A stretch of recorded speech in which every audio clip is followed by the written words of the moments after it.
말씀을 드렸습니다. 그죠? 이 삼법인은 불교 교설의 가장 근본이 되는 다시 말해서 우리들이 살아가는 현실의 모습을 부처님께서는 세 가지로 말씀해 주셨다. 첫 번째는 그죠? 일체가 무상하다. 재행이 무상하다는 것.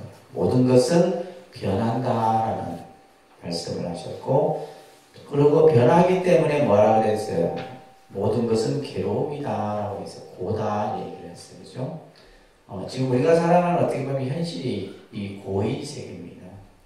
그 고라고 하는 것은 결국 무아의 이 설명을 통해서 나라고 할 만한 실체가 없는 것이므로 모든 것은 괴로움이다. 그래서 이제 불교의 근본 과제는 뭐냐면 우리들이 살아가는 현실의 괴로움으로부터 어떻게 벗어나느냐라는 것이죠. 그것을 이제 부처님께서는 또 사성제라고 하는 그죠? 진리의 네 가지 성제로서 말씀하셨잖아요. 따라합니다. 고진멸도. 예, 이 고진멸도는 불교 교서의 아주 모든 교설은 이 사성제로 집약된다라는 말씀처럼, 그래서 이제 첫 번째 명제가 괴로움이죠. 이 고라고 하는 것을 어떻게 하면 이 괴로움으로부터 벗어나느냐. 그러기 위해서는 뭐예요? 괴로움이 생기는 원인이 뭐냐. 그것은 결국 중생의 그릇된 욕망과 집착으로 인해서 생깁니다. 자, 그러면 그것을 벗어나는 길이 있지 않느냐. 그것이 바로 뭐예요? 팔정도라는 수행법을 말씀하신 거예요. 그래서 여러분들이 불교를 이제 실천하고 수행을 해나가는데, 그러면 우리가 지금 결제라고 하는 이 수행 중에 그 수행의 가장 근본이 되는 개념이 바로 팔정도 수행이에요. 여러분들 교재 보시게 되면 이거 외우셔야 됩니다. 머릿속에 다 정리를 하고 계셔야 되는데, 바랍니다. 정견, 정사, 정어, 정업, 정명, 정정진, 정념, 정정. 그래서 여기서 정이라고 하는 것은 그죠? 중정의 뜻으로서 예를 들면 뭐 옳다, 그르다라고 하는 정사의 개념으로서의 정이 아니라 치우치지 않는 양쪽의 견해를 다 벗어난 중도의 개념에서의 정이에요. 그래서 첫 번째가 정견이에요. 정견. 그죠? 여러분들 불교를 공부하고자 하는 근본 목적이 뭐냐? 정견을 세우기 합니다. 그래서 세상의 진리가 무엇이고 우리가 세상을 어떻게 바라보고 어떻게 살아야 하는가. 이 정견이 바로 서야 된다. 그런데 이제 우리는 보면 사람들이 생각이 늘 한쪽에 치우치죠. 자기가 본 대로 자기가 들은 대로 그것을 마치 진리인 양 생각한다. 그러니까 이제 견해가 갈라지기 때문에 뭐가 생기는 거예요? 서로 갈등이 생기는 거예요. 분열이 생기고. 그러니까 이제 우리 사회가 뭐 진보다 보수다 이런 개념들이 갈라지는 겁니다. 그래서 이 정견을 바로 세움으로써 마지막에 이제 우리가 이루고자 하는 것이 바로 정정의 단계죠. 이 정정이 바로 뭐예요? 해탈. 이 정정에 이뤄야지만 우리가 이제 괴로움의 문제를 벗어날 수 있다라는 것을 부처님께서 초기 교설에서 말씀하셨습니다. 자, 오늘은 이제 더 중요한 내용을 공부합니다. 자, 오늘은 연기법에 대해서 공부를 할 거예요. 이 연기법도 불교 교설에 있어서 가장 중요한 교설입니다. 왜 중요하냐면 불교를 깨달음의 종교다라고 얘기한다고 했어요. 그죠? 깨달음의 종교, 진리의 종교, 또 법의 종교 이런 말을 하게 되는데 그 깨달음의 내용이 무엇이고 진리의 내용이 무엇이고 법이라는 개념이 뭐냐라고 했을 때 연기법이다라고 얘기를 하는 거예요. 자, 그래서 여러분들 교재 보시게 되면 부처님께서 깨달은 진리의 내용을 뭐란다? 연기법이다라고 한다. 일단은 여러분들이 이제 기본 과정에서는 이런 개념으로 먼저 이해를 하셔야 됩니다. 부처님이 무엇을 깨달았느냐? 그죠? 무엇을 깨달았냐라고 했을 때 그 깨달음의 내용이 바로 연기다라는 겁니다. 그래서 오늘은 이제 이 연기에 대해서 여러분들이 이제 공부를 하나씩 하게 될 텐데, 자, 이 연기법은 지금 책에도 나와 있듯이 우리들의 어떤 괴로움의 문제를 하나하나 풀어나가는 그 연결고리들을 하나하나 풀어주고 있어요. 자, 우리가 예를 들면 이제 괴로움은 앞에서 집착으로 인해서 괴로움이 생긴다 했지만은 결국 이제 불교에서 가장 본질적으로 삼고 있는 근본 문제가 무슨 문제예요? 제가 여러 차례 말씀드렸죠. 바로 생사의 문제다. 무슨 문제? 생사의 문제. 스님들이 출가를 한 이유도 바로 이것을 풀기 위한 거예요. 이것을 풀지 아니하면 괴로움의 근본 문제를 풀 수가 없는 거예요.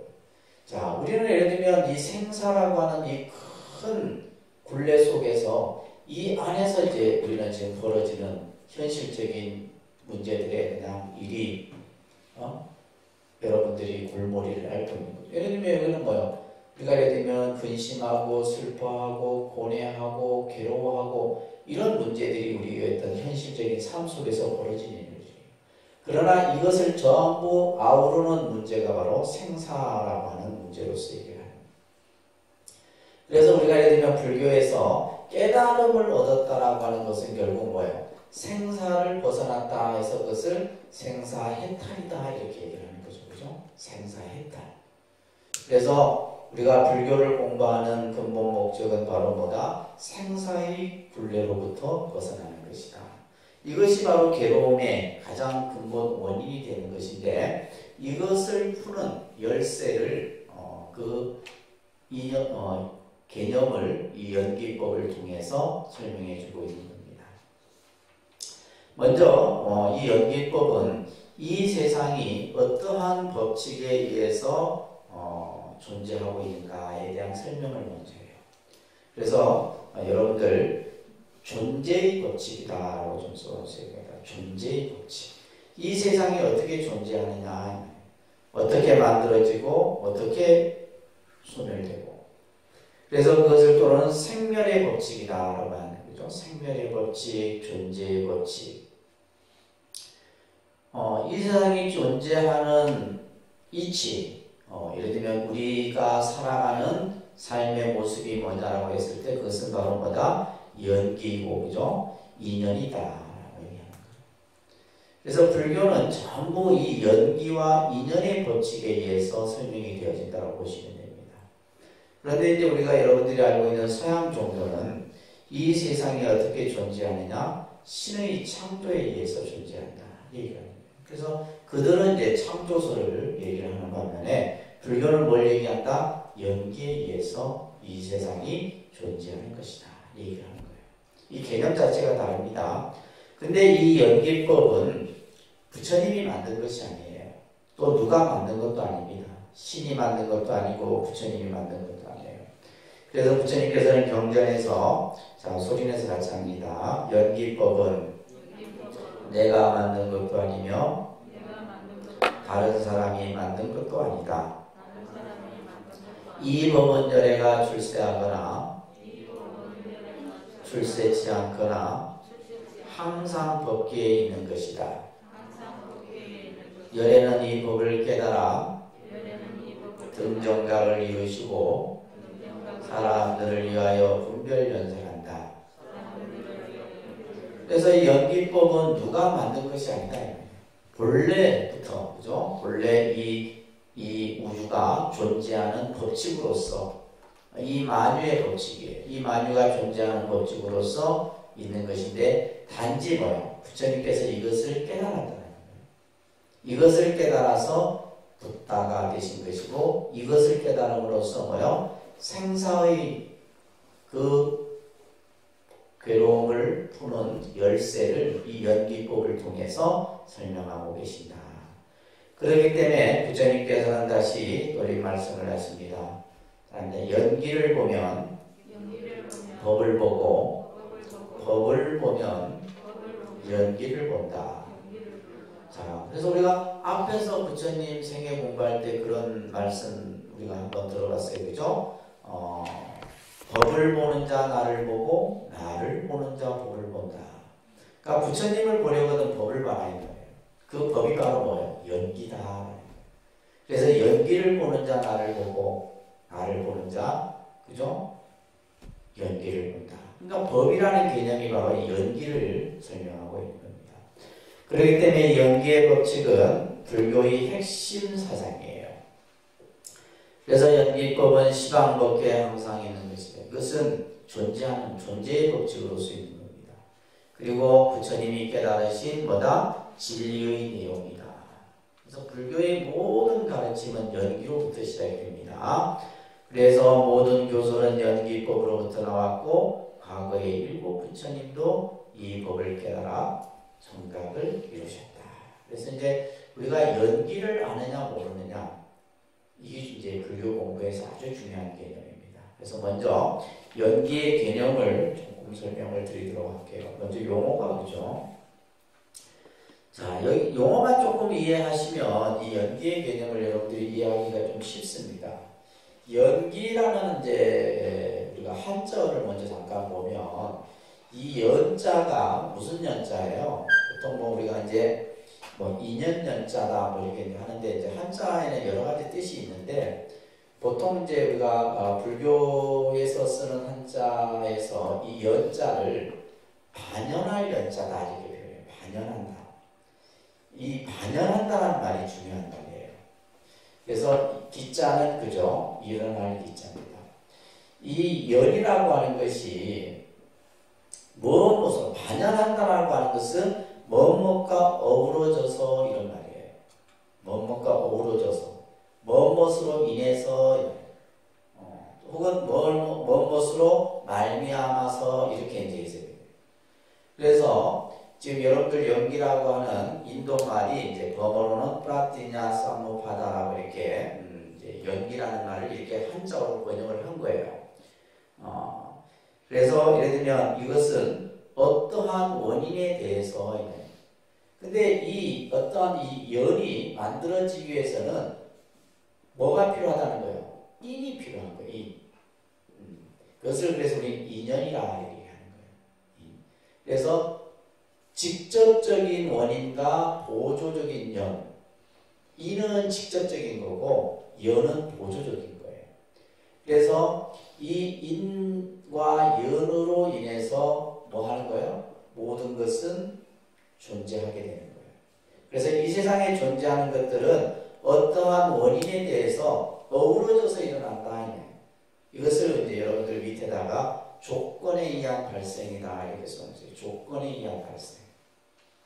이 세상에 존재하는 것은 그냥 만들어지는 것이 아니라 반드시 뭐다? 조건. 어떠한 조건이 갖추어짐으로 인해서 만들어지는 거예요. 이것을 이제 연기다라고 하는 겁니다. 일체의 존재는 다양한 원인과 조건에 의해서 성립된다. 그래서 이 세상에 존재하는 우리가 이 세상에 태어나는 것도 그죠? 그냥 태어나는 것이 아니라 뭐예요? 인연에 의해서 그죠? 인과 연이 서로 어우러져서 우리가 태어난 거예요. 그러니까 우리가 쉽게 얘기해서면 우리가 이 세상에 태어나기 위해서는 아버지와 어머니의 인연에 의해서 내가 태어난 거죠. 이 세 가지 인연이 뭐예요? 어우러진 거예요. 아버지, 어머니, 나와 이 세 인연이 어우러지지 않으면 여러분이 이 세상에 태어날 수가 없는 거예요. 그 조건이 갖춰지지 않으면. 또 우리가 예를 들면 태어나더라도 뭐 10달 동안 어머니 뱃속에서 잘 성장을 해야지만 태어날 수 있는 거잖아요. 중간에 예를 들면 그죠? 태어나지 못할 수도 있는 거예요. 그래서 이러한 어떤 직접적인 인과 보조적인 영이 함께 잘 어우러져서 모든 존재가 만들어진다는 거예요. 그렇기 때문에 여러분들 연기는 상이성이다. 이 옆에다 이제 한 글귀가 있는데 상의 상관성이라고 하는 한자입니다. 상이성이라고 하는 것은 서로서로 뭐하고 의지하고 서로서로 관계되어져 있다. 이것을 부처님께서는 연기를 갈대에 비유를 했습니다. 갈대에 비유. 갈대가 이렇게 서 있잖아요. 그죠? 갈대가 서 있는데 우리 지금 들어오는 입구에 그 그린라이트인데 그 앞에 이제 심어져 있는 식물이 마치 갈대처럼 이렇게 줘. 근데 그 갈대가 혼자 서 있으면 어떻게 해요? 바람이 불면 싹 넘어져 버립니다. 근데 그 갈 데가 서로 뭐요? 서로 기대고 있는 거예요. 그래서 바람이 불면 이 기울어졌다가 저리 기울어졌다가 마치 갈대의 비유처럼 이 세상에 존재하는 것은 뭐와 뭐에 의해서 서로 의지가 되고 관계되어져 있다. 그래서 혼자서 존재하는 것은 없다 이런 말이에요. 우리가 예를 들면 생명이 존재하기 위해서 서로 그죠? 그 생명과 생명 간에 전부 어우러진 인연 속에서 생명이 존재하는 거다. 이것을 연기는 상이성이다. 그래서 모든 존재와 현상은 인과 과에 의해서 성립하고 소멸된다. 이것을 우리는 인과법이라고 합니다. 근데 인과법. 그러니까 이것을 이제 인과법을 우리가 이제 조금 이제 이렇게 평이한 말로 했을 때 인연의 법칙이다라고 하는 거예요. 그래서 연기법을 조금 쉽게 표현하면 인연의 법칙이다 이 얘기를 하는 겁니다. 이 세상은 전부 인연의 법칙에 의해서 만들어지고 없어지는 거예요. 여러분들이 이 세상에 태어난 것도 뭐다? 인연의 법칙이에요. 나는 뭐 태어나기 싫었는데 태어났다 이거 아닙니다. 태어나기 위한 조건들이 다 만들어진 거예요. 그래서 아버지와 어머니의 그죠? 그 인연을 빌어서 내가 이 세상에 태어난 것처럼 모든 것은 전부 인연. 우리가 만나는 것도 인연이고 헤어지는 것도 인연이고 태어나는 것도 인연이고 죽는 것도 인연이고 그걸 이제 학문적인 표현으로 하면 연기다 이렇게 표현하는 거예요. 학문적인 표현으로. 그래서 이 세상 어느 것도 원인 없는 결과가 없고 그죠? 결과에는 반드시 원인이 있기 마련이다. 그래서 우리가 이제 이 인연을 얘기할 때 이는 근본 원인이에요. 연은 보조 원인이라 합니다. 그래서 우리가 모든 어떤 생명이 태어나는 데 있어서 그죠? 이는 씨앗의 비유를 한다고 했어요. 그죠? 씨앗의 비유를 하고 그 씨앗이 자라기 위해서는 뭐요? 보조적인 간접적인 연이 어우러져야 된다. 그래서 물도 있어야 되고 거름도 있어야 되고 햇빛도 있어야지만 모든 것들이 생장을 하는 거잖아요. 그죠? 그냥 예를 들면 씨앗만 있어서는 살 수 없잖아요. 그래서 직접적인 인과 보조적인 연이 서로 어우러져서 만들어지는데 이것을 인연화합이라 해요. 인연화합. 그래서 이 세상의 존재는 모든 것이 인연화합에 의해서 만들어지는데 자 지금 우리 사회에서 가장 큰 전 세계적으로 대두되는 문제가 환경 문제예요. 환경 문제. 그래서 이런 환경 문제가 결국 뭐냐면 이 연기의 이치를 거슬렸기 때문에 우리가 지금 이런 어떤 환경으로 점점 어떻게 돼요? 지구가 병들어간다 이 말이에요. 병들어가요. 결국에는 이제 결국 이 병들어가게 원인을 누가 만든 거예요? 우리 인간이 만든 거다. 그렇기 때문에 이 모든 것들이 그러니까 예를 들면 이 지구가 또 이 우주가 전부 서로 뭐예요? 하나의 울타리 속에서 다 형성이 되고 만들어지는 거예요. 그래서 이 인연화합이라고 하는 것은 우리들이 살아가는데 반드시 적용되는 법칙인데 그것을 따릅니다. 선인선과 악인 악과. 그래서 이제 이런 말 많이 들어보시죠. 자작자sul하는 것. 내가 찍고 내가 받는다. 누가 대신 받을 수 있는 게 아닙니다. 그래서 좋은 인연을 심으면 좋은 결과를 얻고 악한 인연을 심으면 악한 결과를 누구나 다 알 수 있는 이야기예요. 근데 이 평범한 진리를 우리는 모르고 살아간다.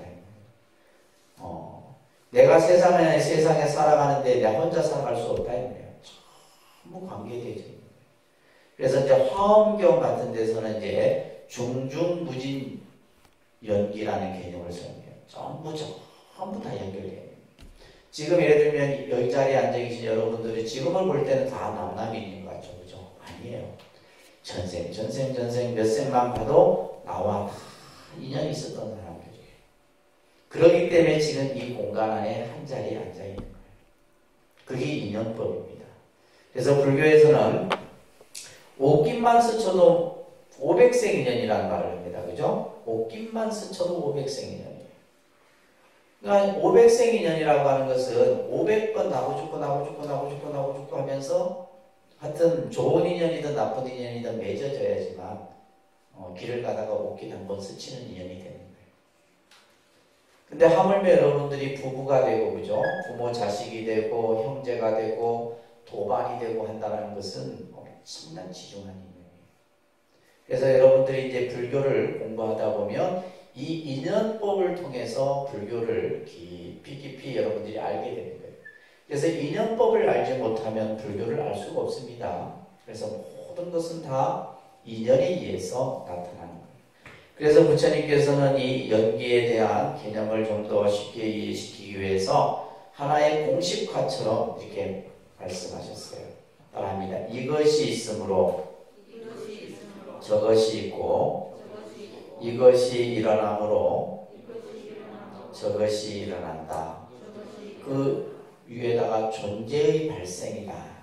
그러니까 이 세상이, 이 모든 세상의 존재가 만들어지는 데 있어서 이것이 있으므로 저것이 있고, 이것이 일어나므로 저것이 일어난다.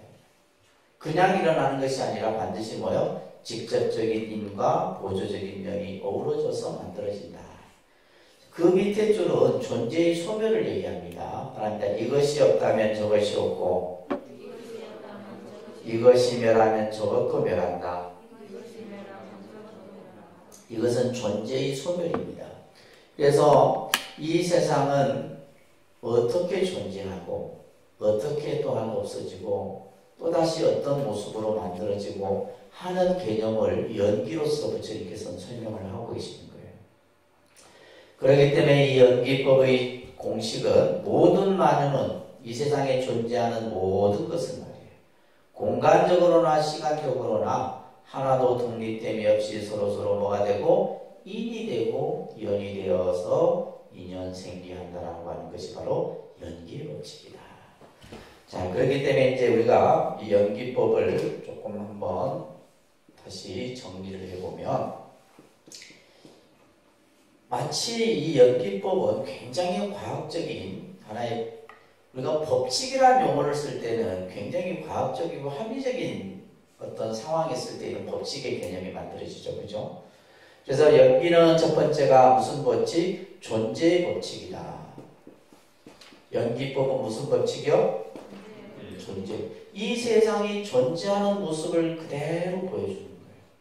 이 세상이 어떻게 존재하느냐, 우리가 어떻게 살아가느냐 이 말이에요.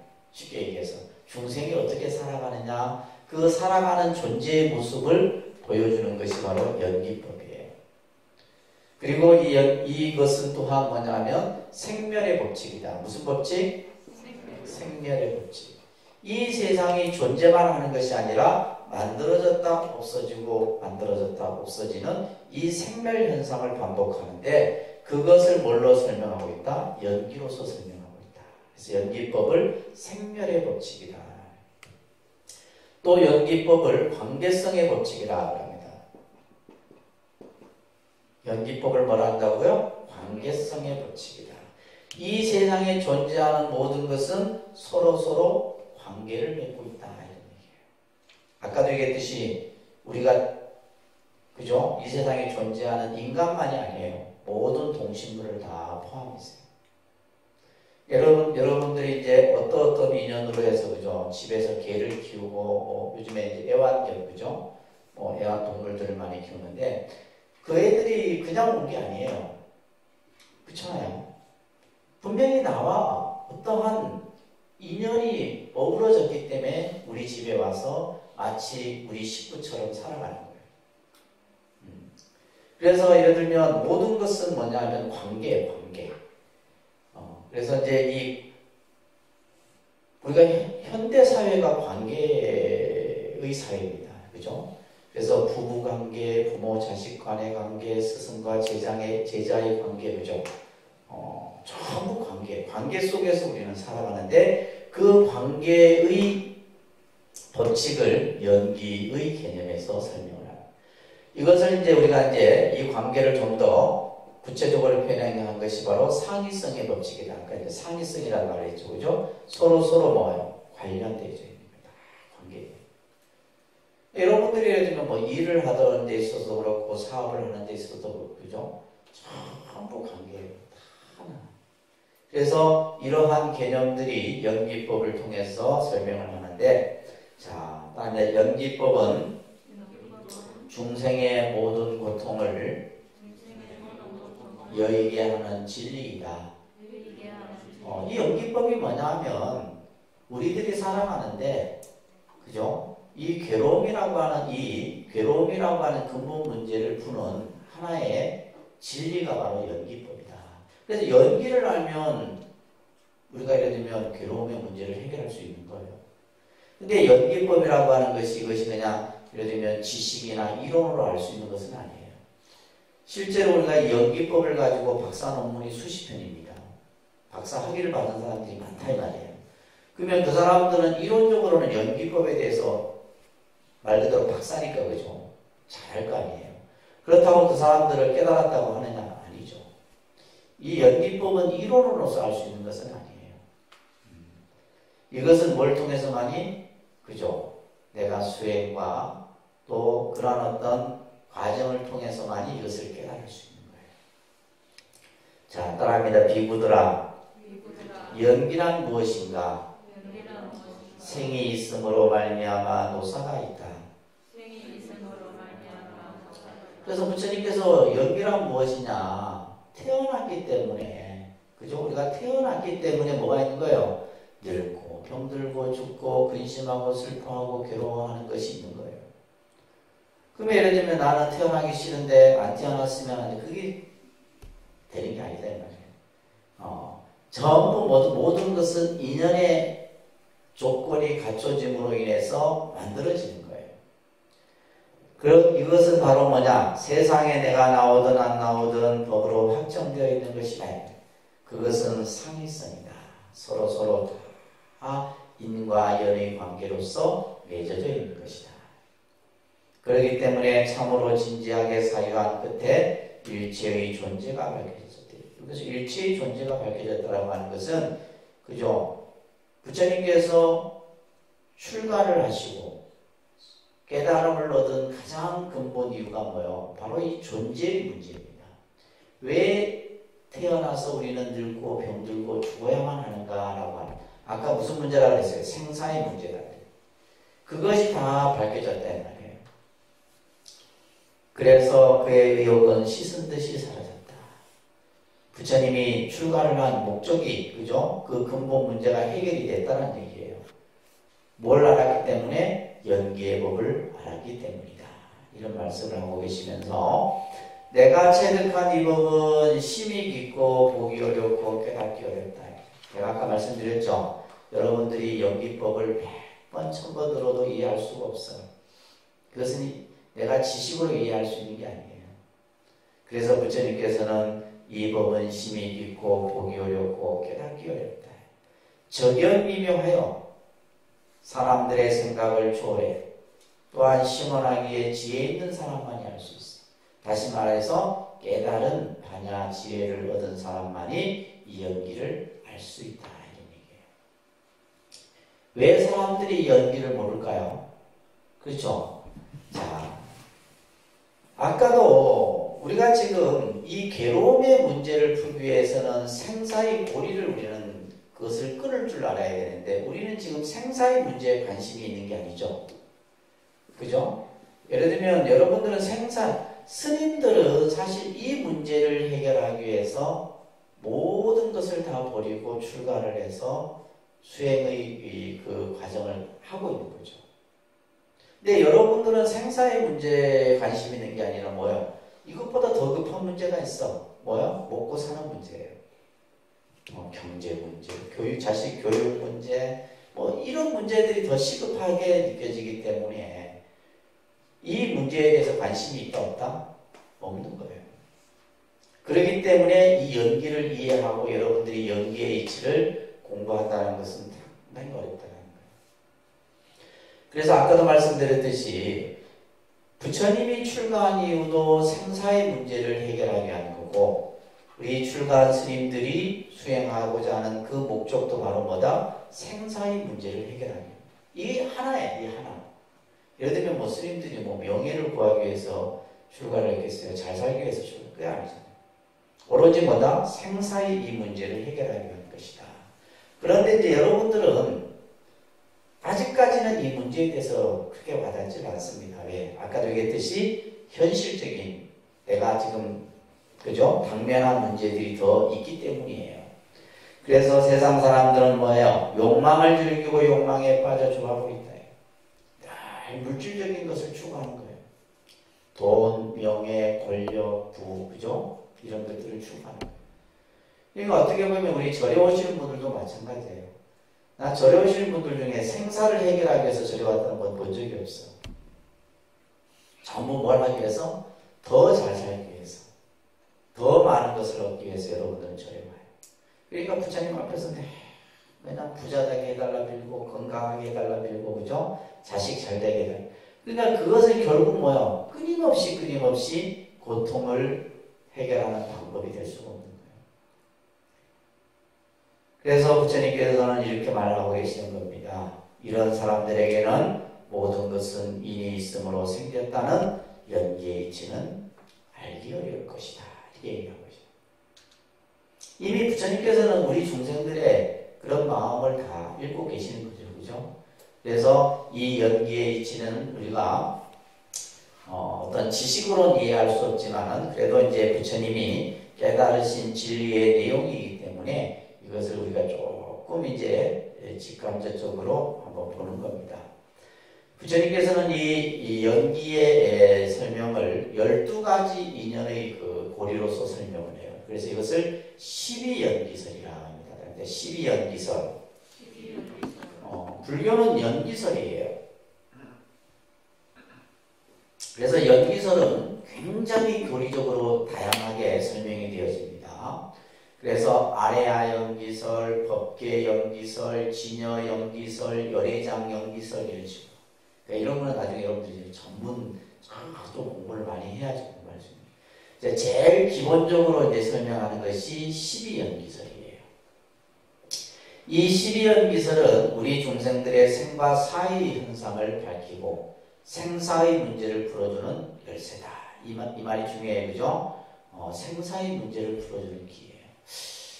그러니까 우리가 예를 들면 우리 중생이 가지고 있는 근본적인 문제를 이 12가지 인연의 설명으로서 풀어주고 있다는 겁니다. 그래서 중생의 괴로운 현실의 모든 고뇌를 하기 위하여 발생과 소멸에 대해서 12가지 인연의 사설을 설명해 놓고 계시다.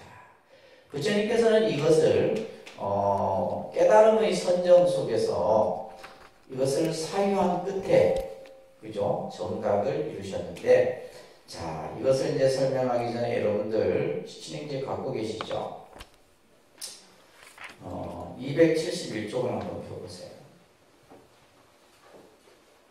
271쪽에 보시면 무상계라고 하는 이 무상계는 실은 이제 영가들에게 망자들에게 해주는 법문이에요. 이 무상계는 내용이 참 좋습니다. 이 무상계가 바로 결국 우리가 이제 살아있을 때도 우리는 집착이 대단합니다. 여러분들 우리 집착이 얼마나 무서운지 아세요? 인간이 죄를 지르는데 다시 말해서 나쁜 짓을 하는 데 있어서 가장 큰 근본이 되는 원인이 바로 집착이에요. 집착입니다. 집착이 그만큼 무서운 거예요. 그래서 여러분들 물건 하나 잊어버려도 어떻게 해요? 몇 날 며칠 그 물건 생각하잖아요.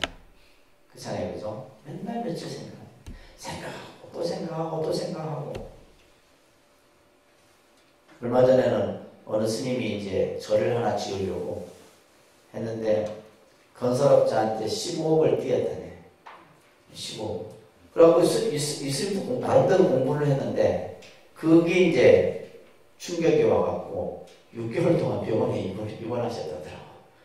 그리고 나서 나중에 이제 스스로 마음을 주의해서 지금은 어떻게 생각하냐면 그래 내가 그 사람한테 전생에 진 빚이 있어서 그렇게 됐구나 이런 생각을 하십니다. 그렇듯이 우리 중생이 가지고 있는 이 어떤 살면서의 어떤 집착은 무서운 겁니다. 근데 예를 들면 우리가 예를 들면 죽어요. 결국은 우리 죽자는 거잖아요.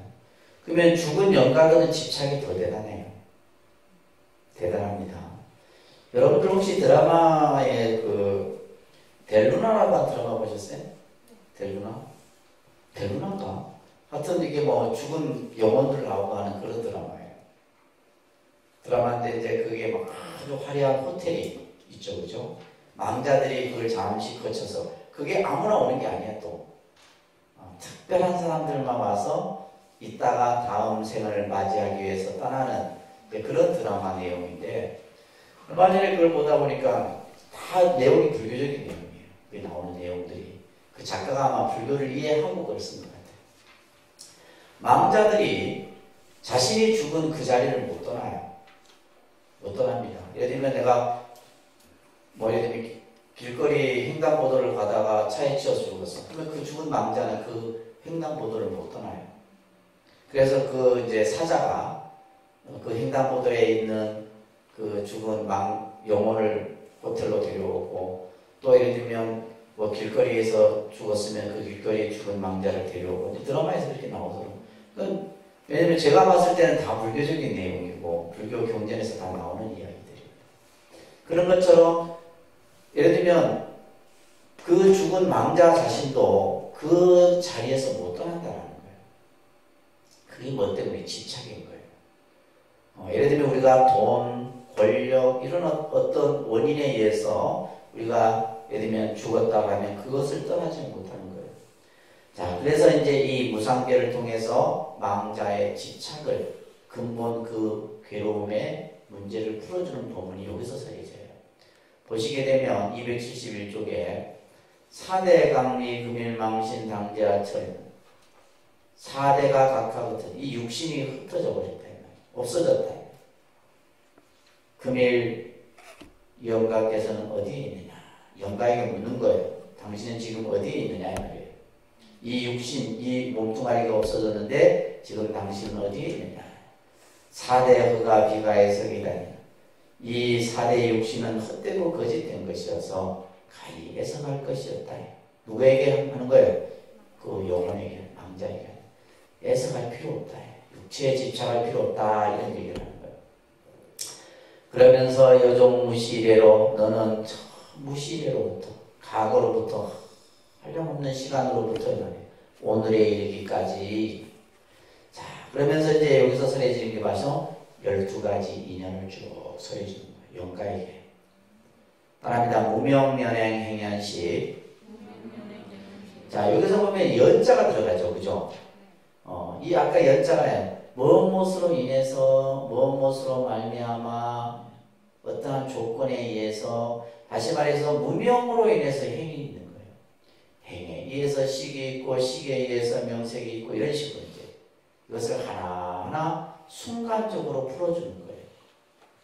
그리고 이제 그 밑에 보면 다시 이제 거꾸로 무명이 멸하면 행이 멸하고 행이 멸하면 식이 멸하고 이렇게 쭉 다시 풀어줘요. 그래서 망자에게 뭐예요? 이 생사의 그 고리를 순으로 역으로 이렇게 그죠? 순간과 역간으로 그것을 싹 풀어주는 이 법문을 하고 이 영가가 이것을 듣고 깨달아야 되는 거죠. 자, 이것을 이제 먼저 여러분들에게 잠깐 보여드리면서 일단은 12가지를 조금 하나하나 이해하는 것이 중요해요. 이거 외우셔야 됩니다. 이거 외우는 방법은 어떻게 해요? 공책에다가 한 100번 쓰시면 외워져요. 이걸 자꾸 쓰셔야 돼요. 쓰셔야 됩니다. 이 12가지 연기, 자, 한번 써볼게요. 첫 번째가 무명이죠. 그죠? 무명, 그 다음에 행, 식, 그 다음에 명세, 유기, 그죠? 초, 수, 에, 치, 유, 생, 노사.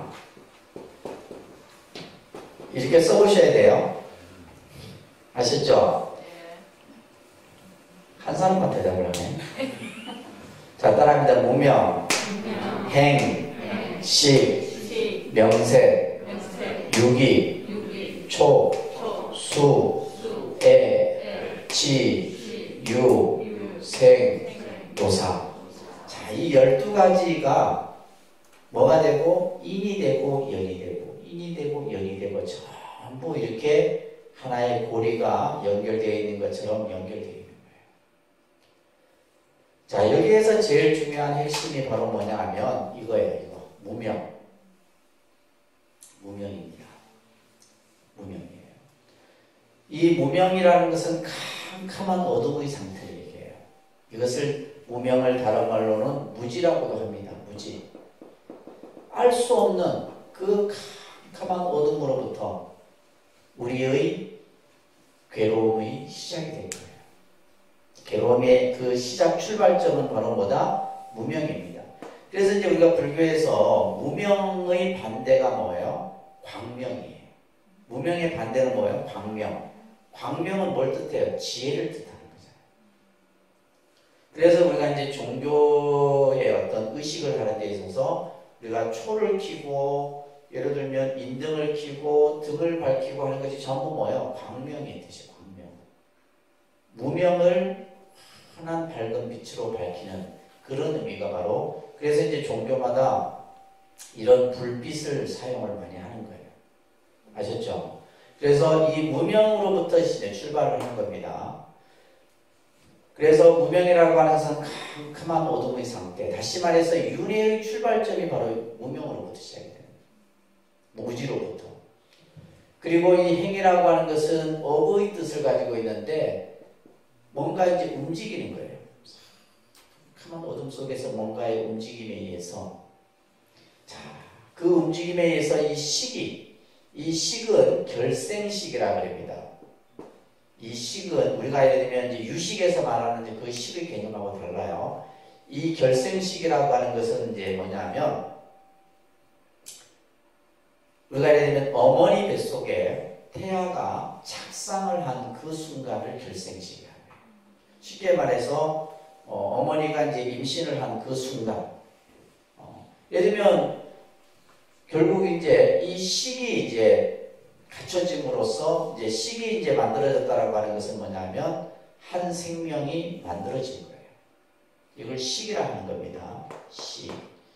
그래서 우리가 이제 경전에 보게 되면 생명이 태어나는 조건이 있는데 첫 번째는 부모가 교합을 해야 되고 두 번째는 뭐냐면 이 식이 출현이 돼요. 이것을 간다바라고 해요. 간다바. 네, 간다바라고 하는 이 식이 출현이 돼야 돼요. 그래서 이 식은 과거로부터 현재에 이어지는 그 최초의 식을 이 결생식이라 이렇게 표현합니다. 식이 만들어지고 나면 이제 이 명색은 뭐냐 하면 이제 태아의 몸과 심신을 말하는 거예요. 다시 말해서 신체의 형상이 만들어져요. 그렇잖아요, 그죠? 우리 고사님들은 잘 몰라도 보살님들은 잘 알 거 아니야. 그 생명의 이제 형상이 만들어지는 것이 명색이에요. 그리고 육입은 뭐냐 하면 이것을 안이비설신이라고 해요. 안이비설신에. 다시 말해서 태아의, 그죠? 그 태아가 눈, 코, 입, 혀, 이제 이런 신체 구조들이 만들어져요. 그래서 보통 우리가 의학적으로 신체가 형성되는 것이 한 2개월, 그러니까 2개월이면 한 8주 정도. 8주 정도 임신을 하고 나서 그렇죠. 8주 정도 되면 이제 그 태아의 신체가 형성이 되게 돼요. 그래서 눈도 생기고 조금씩 형체들이 갖춰져요. 이 안이비설신이가 갖춰지게 되면 이 태아는 이제 뭐냐면 촉이라고 하는 것은 경험이에요. 그래서 태아가 어머니 뱃속 안에서 다양한 것을 경험하게 되는 거예요. 촉. 그래서 예를 들면 뭐 산모가 음식을 먹거나 음악을 듣거나 책을 보거나 그런 것들을 다 경험. 그래서 사실은 이제 이 12형 기설이 예를 들면 태아와 관련된 이런 설명을 하는데도 이걸 적용이 돼요. 그리고 경험을 통해서 뭐냐면 수라고 하는 것은 이건 느낌이에요. 경험을 통해서 뭘 해요? 이제 좋다, 나는 싫어. 그저 그래. 이런 어떤 느낌의 작용들이 만들어져요. 느낌의 작용. 그래서 실제 우리가 이제 요 과정 속에서 그만큼 한 생명이 태어나기 위해서는 그 어머니 뱃속에서 10달이라는 시간이 그만큼 중요한 거예요. 그만큼 중요한 겁니다. 그리고 이거 애라고 하는 것은 애착이에요. 이제 자기 좋아하는 것은 취하려고 하고, 아닌 것은 버리려고 해요. 그 다음에 애취. 이거 취는 뭐예요? 집착이에요. 그래서 사실은 어떻게 보면 우리가 인간이 어머니 뱃속에서 그 뱃속 안에 있을 때 10달 동안 이미 모든 것을 다 갖추게 됩니다. 사실은. 다 갖추게 돼요. 그래서 태어나서 예를 들면 뭐 1, 2년 안에, 그죠? 뭐 1살, 2살 안에 이미 다 형성이 돼버린다 하잖아요. 인성 이런 부분들이 다 형성이 됩니다. 그리고 유라고 하는 것은 이것은 이제 존재할 수 있게끔 하는 것을 유라고 해요. 그리고 나서 뭐예요? 태어나는 거죠. 태어나고 그 다음에 우리가 이제 성장하고 이제 늙고 병들고 죽어가는 이 생명의 순환 과정을 이렇게 설명을 해요. 이게 언제 설명이 됐다는 거예요? 2600년 전에 이미 부처님께서 이것을 경전에서 다 설명을 해놓고 계십니다. 그래서 우리가 이제 이 불교라는 특히 연기의 이 개념은 굉장히 과학적이고 합리적인 개념이에요. 그래서 우리가 지금 이제 사회의 여러 가지 현안 문제들을 이제 어떤 학자들이 그것을 접근하는 데 있어서 이 연기의 개념을 가지고 다 접근을 합니다. 왜냐하면 연기 속에 존재의 법칙이라든지 관계의 법칙이라든지 이런 여러 가지 개념들이 연기법 안에 다 담겨있기 때문에. 그래서 연기가 가지고 있는 이 교리적인 개념은 굉장히 아주 접근하는 방법이 다양합니다. 자, 따라합니다. 무명, 행, 식, 명색, 유기, 초, 수, 애, 치, 유, 생, 노사. 자, 여기에서 이제 중요한 것은 무명과 행은 이것은 과거, 다시 말해서 과거는 전생이죠. 전생의 인이 되는 거예요. 전생의 인, 원인이 되는 거예요. 알 수 없어. 전생. 그러니까 예를 들면 어머니 뱃속에 내가 딱 착상하기 전의 그 전생의 무명과 행은 과거의 전생의 인이 되는 거예요. 그리고 식, 명색, 유기, 촉수까지가 이거는 뭐냐면 현생의 과가 되는 겁니다. 현생의 과가 돼요. 현생의 과. 그러니까 지금 이것 보면 뭐가 되는 거예요? 인과가 만들어지죠. 그죠? 인과가 만들어져요. 그 다음에 애치유는 이거는 뭐냐면 현재의 3인이 되는 거예요. 현재의 인이 되는 거예요. 이게 인이 돼서, 그죠? 생노사라고 하는 이것은 다시 말해서 내생, 과거, 미래의, 그죠? 미래의 과가 되는 거예요. 미래의 과가 된다. 이렇게 설명을 합니다. 조금 어렵죠, 그죠? 자, 그래서 무명과 행은 뭐가 되고 과거의 인이 되고, 이 무명과 행으로 인해서 식, 명생, 유기, 촉수는 현재 뭐가 되고 다시 과가 되고, 인이 돼서 결국 그 인으로 인한 과가 만들어지게 되고, 또 이 애치유라고 하는 현재의 3인이 또한 미래의 과를 만들어내게 됩니다. 지금 이제 부처님께서는 왜 인간은 태어나서 늙고 병들고 죽어야만 되는가라는 문제로부터 출발했다 했잖아요. 그죠? 가장 큰 문제. 왜 인간은 왜 태어나서 병들고 늙고 죽어가야만 하는가. 그것을 이제 인연의 고리들을 하나하나 이렇게 풀어간 거예요. 풀어가다 보니까 뭐로부터 시작이 되더라? 무명으로부터 시작이 되더라 하는 거예요. 그래서 우리가 아까 해서 무명, 연행, 행연식, 식연, 명생명, 무명으로 인하여 행이 있고 행으로 인하여 식이 있고 이런 식으로 하나하나 연결고리들을 풀어가는 거예요. 자, 그렇게 해서 이 생사가 펼쳐지는 것을 부처님께서는 아셨어요. 그러면 이 생사를 끊는 길도 있을 것이 아니냐. 결국 뭐로 하면 무명만 없으면 돼요. 무명. 이 무명만 없으면, 그러면서 무명이 멸하면 행이 멸하고 행이 멸하면 식이 멸하고 식이 멸하면 명색이 멸하고 내지 생이 멸하면 노사오비군에 또한 멸한다. 이게 이제 순간 역관의 개념으로 이제 설명을 하고 있는 건데, 자, 여러분들 교재 한번 앞에서 보시면, 자, 이 12연기설을 부처님께서는 이제 순간과 역관의 개념으로 설명을 한 거예요. 자, 순간적 관찰에다가 여러분들 교재에다가 괴로움의 문제의 접근이다. 고의 문제의 접근이라고 써요. 괴로움이라고 하는 그 문제를 접근을 하는 방식을 얘기하는 겁니다. 그래서 순간적 관찰이라는 걸 얘기하는 거예요. 그래서 중생의 현실의 삶을 설명해 주고 있죠. 그죠? 그래서 무명으로부터 해서 쭉 해서 생노사까지 이어지는 거예요. 그래서 이것을 설명적으로 이제 이것을 얘기할 때 무명에 의해서 행이 있고 행에 의해서 식이 있고 이렇게 설명을 하는 거예요. 이것을 이제 추리적으로 설명하면 무엇이 있으므로 노사가 있느냐, 뭐 때문에 늙고 병들고 죽느냐, 태어나기 때문이죠. 태어났기 때문에 왜 태어났느냐, 그 태어나는 이유를 쭉 갔더니 어디에 있더라? 무명으로부터 있더라. 무명. 이게 불교 지금 연기의 개념이에요.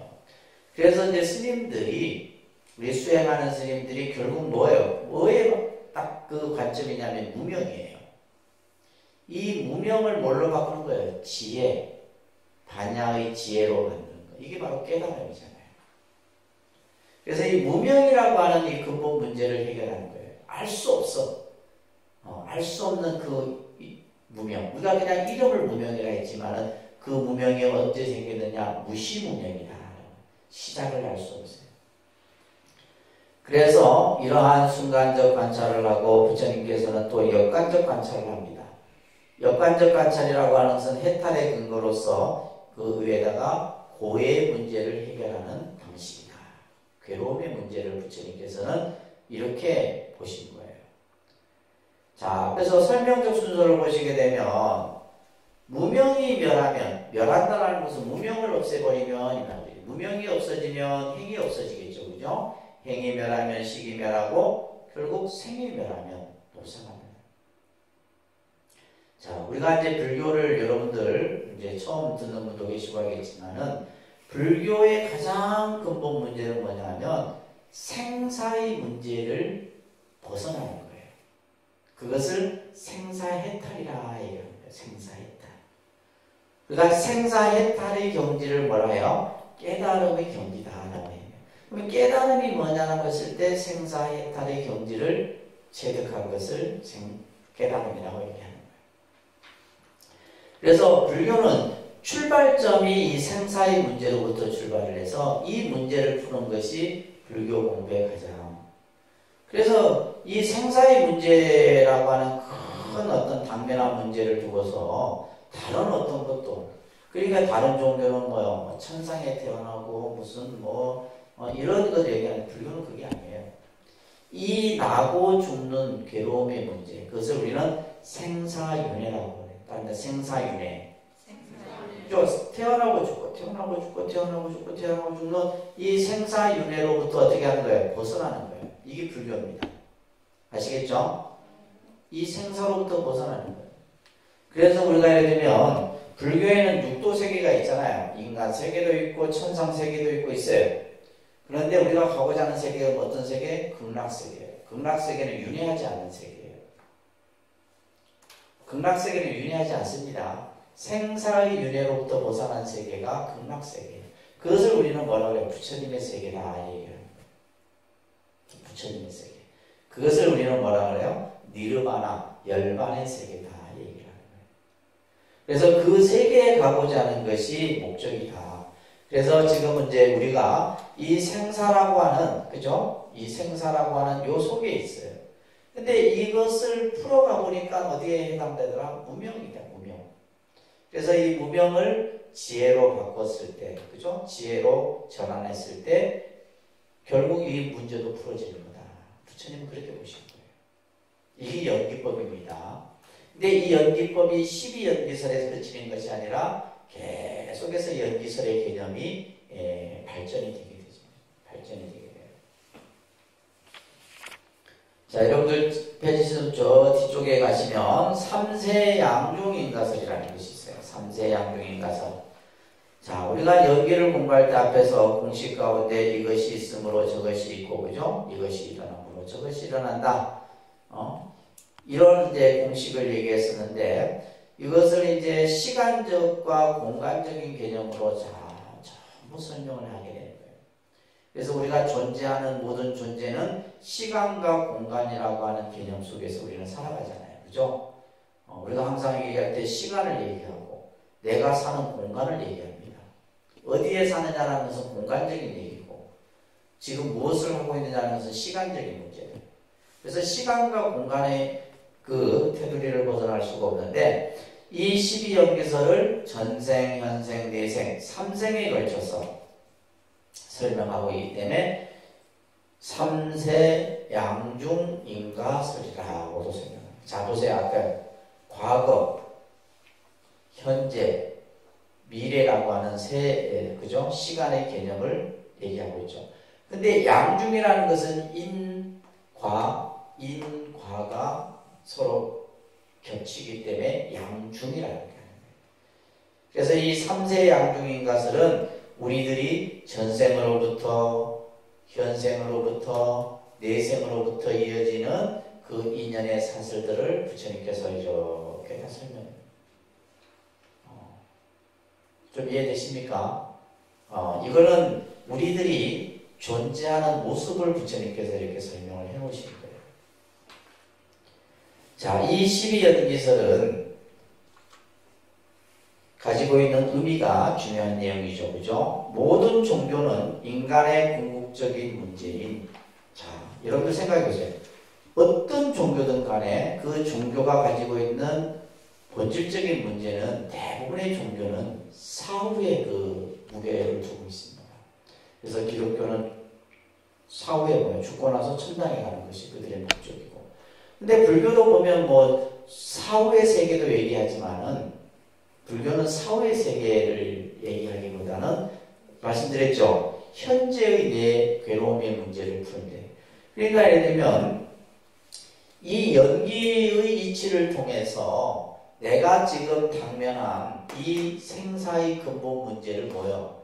이것이 죽고 나서 풀어지는 문제예요? 아니잖아요. 지금 내가 현재 수행을 통해서 수행의 그 인고의 시간을 통해서 현재 내가 이것을 풀어야 되는 문제다. 그래서 그 개념이 달라요. 그래서 이 연기법이야말로 뭐다? 생사의 문제를 푸는 열쇠다. 요 정도는 여러분들 꼭 기억하세요. 연기법이 뭐냐? 생사의 문제, 우리들이 가장 당면한 문제예요. 근데 아직까지는 여러분들이 이것을 당면한 문제로 보지 못하고 있는 게 문제죠. 그죠? 이게 별로 관심이 없어.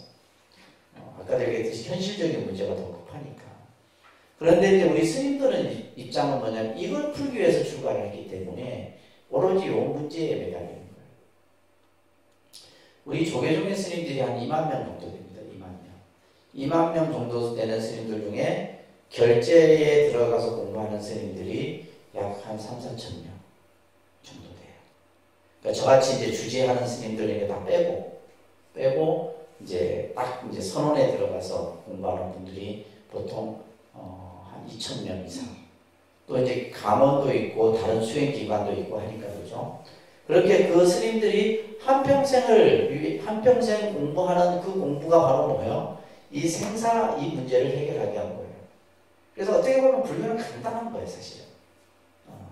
그러니까 이것을 이제 설명하는데 다양한 교리들을 가지고 여러분들에게 설명을 드리는 겁니다.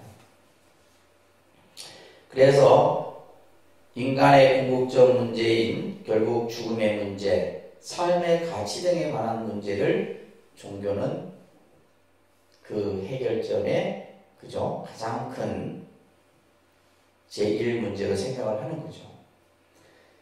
그래서 불교에서는 이 연기법이 바로 생사의 문제를 푸는 열쇠고 존재의 모습을 또 나타내는 하나의 키가 바로 연기법이다. 이 연기법은 항상 존재한다고 했잖아요. 그죠? 이것은 누구에 의해서 만들어지고 없어지는 것이 아니에요. 항상 이 우주 법계에 존재하는 것이고, 이 연기법은 아주 심오한 가르침이다. 아주 심오한 가르침이에요. 그래서 우리가 부처님 불법을 그냥 여러분들은 그냥 단순히 피상적으로 불교가 어렵다, 불교가 어려운 것이 아니라 부처님 법이 심오한 거예요. 아시겠죠? 불교가 어려운 게 아니라 부처님 법이 심오하다. 그래서 불법을 뭐에 비하냐면 큰 바다에 비유를 합니다. 바다는 어떻게 해요? 그냥 겉에서 보는 거와 다르죠. 안에 들어가면 무궁무진해. 그 세계가 들어가면 들어갈수록 더. 이게 부처님의 가르침이에요. 그래서 부처님의 가르침을 뭐에 비유한다? 바다에 비유한다. 그래서 불법 대회다 이런 말이 있습니다. 그래서 부처님의 가르침은 아주 깊고 깊은 가르침이에요. 그래서 이것은 보통 사람이 깨칠 수 있는 것이 아니다 이렇게 얘기하셨잖아요. 보통 사람이 알 수 있는 게 아니에요. 그래서 여러분들이 모른다고 해서 낙담할 필요도 없어요. 그런데 이제 우리가 이런 가르침을 접할 때 때로는 이런 말씀을 듣고는 어떤 사람은 발심을 내기도 하고 이것이 불법이구나, 이것이 불교의 가르침이구나 하는 것을 조금씩 깨달아가는 사람이 있겠죠. 그죠? 그리고 불교의 교설은 이 연기를 바탕으로 해서 모든 교설이 설명이 되는 거예요. 나중에 여러분들 이제